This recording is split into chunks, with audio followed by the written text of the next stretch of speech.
Hello hi అండి, welcome back to my channel. ఈరోజు మళ్ళీ మీ ముందుకు ఒక మంచి రెసిపీతో వచ్చేసానండి.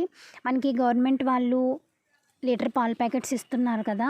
ప్రెగ్నెంట్ లేడీస్ ఉన్నా లేకపోతే ఇంట్లో చిన్నపిల్లలు ఉన్న వాళ్ళందరికీ కూడా పాల ప్యాకెట్స్ ఇస్తున్నారు. వీటిని పిల్లలైనా సరే పెద్దవాళ్ళైనా సరే ఒక రోజులో తాగేలేరు కదండి. అలా అని దీన్ని ఓపెన్ చేసిన తర్వాత ఎక్కువ రోజులు కూడా మనం నిల్వ ఉంచలేము.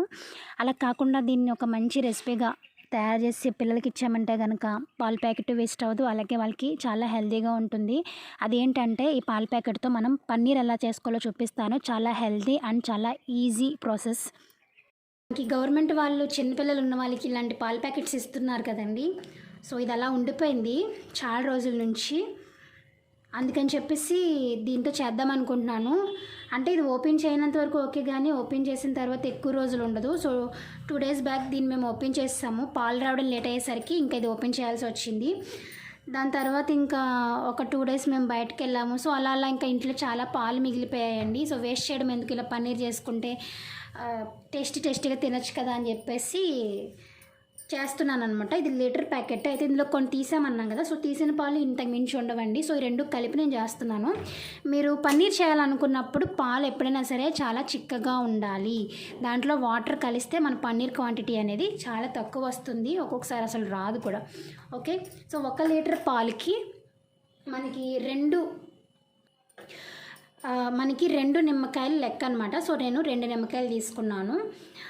గ్యాస్ ఆన్ చేసుకొని పాల గిన్నె ఉంటుంది కదా, పాలు కాసుకునే గిన్నె ఏదో ఒకటి, దాంట్లో మీరు పాలు అనేవి వేసేసుకోండి.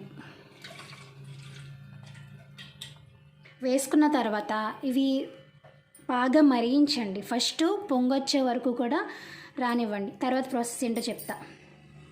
చూసారు కదండి, పొంగొస్తున్నాయి. సో పొంగొస్తున్నప్పుడు గ్యాస్ సిమ్లోకి టర్న్ చేసుకుని ఇలా గరిటెతో కలుపుకుంటూ ఉండండి. కలుపుకుంటూ మీరు మామూలుగా పాలు మనం పాలు ఏ విధంగా అయితే మరగబెట్టుకుంటామో అదే విధంగా అంతవరకు మరిగేలాగా మరిగించుకోండి. అంటే ఒక 5 నిమిషాలు, పొంగొచ్చిన తర్వాత ఒక 5 నిమిషాల పాటు మరగనివ్వండి. కాకపోతే ఇలా కలుపుతూ ఉండండి. సో మనకి పన్నీర్ క్వాంటిటీ అనేది ఎక్కువ వస్తుంది. చూసారు కదండి, చక్కగా మరిగిపోయాయి. ఇప్పుడు దీంట్లో మనం కట్ చేసుకుని గింజలు తీసేసుకున్నాను. మీ దగ్గర నిమ్మకాయలు స్క్వీజ్ చేసుకునేది ఉంటే దాంతో చేసుకోండి, బెటర్. సో నా దగ్గర లేదు, అందుకే నేను డైరెక్ట్గా వేసేస్తున్నాను. గ్యాస్ అనేది ఆఫ్ చేసేసుకొని ఈ నిమ్మరసం అనేది పిండేసుకోండి.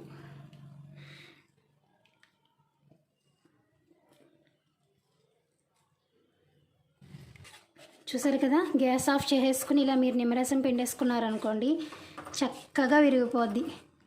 విరగట్లేదు అనే ఛాన్సే లేదు, విరిగిపోతుంది. కానీ గ్యాస్ ఆఫ్ చేసేసుకుని తర్వాత నిమ్మరసం అనేది పిండుకోండి. 1 లీటర్కి 2 పెద్ద సైజు నిమ్మకాయలు, అంటే కొలత అనమాట. ఏం చేస్తారంటే ఒక గిన్నె తీసుకుని దానిపైన ఇలాంటి పల్చటి క్లాత్, మన ఇంట్లో ఏదో ఒకటి ఉంటుంది కదండి, పల్చగా ఉండాలి. సో అలాంటి క్లాత్ ఒకటి తీసుకుని ఇలా పరుచుకోండి. దాని తర్వాత మనం ఎరగొట్టుకున్న పన్నీర్ ఉంది కదా, అది దీంట్లో వేసేసుకుందాం. ఏం లేదండి, వడకట్టుకుంటున్నాం అంతే. ఇప్పుడు ఏదైనా ఇలా కింద గిన్నె లాంటిది ఏదైనా పెట్టుకొని దానిపైన మన ఈ మూట ఉంది కదా, సో అది ఇలా పెట్టేసుకుందాము. ఇది మీకు సమానంగా రావడం కోసం ఇలా స్క్వేర్ లాగా చేసుకోండి. లేదు ఇంట్లో తినేది కదా అనుకుంటే మీ ఇష్టం.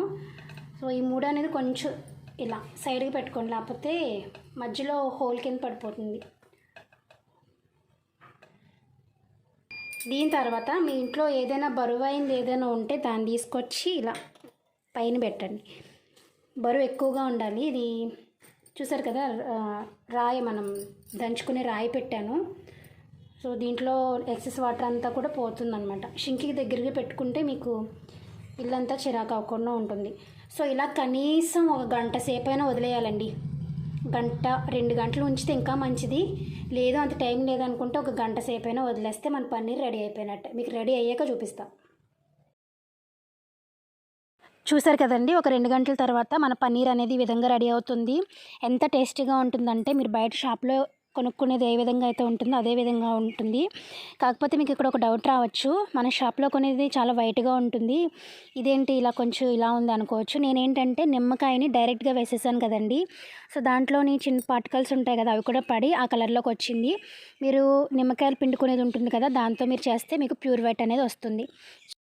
సో చూసారు కదండి, ఎంతో soft and taste and healthy recipe, paneer recipe ఏ విధంగా చేసుకోవాలో నేను మళ్ళీ ఒక మంచి వీడియోతో మీ ముందుకు వచ్చేస్తాను. అంతవరకు బాయ్ బాయ్.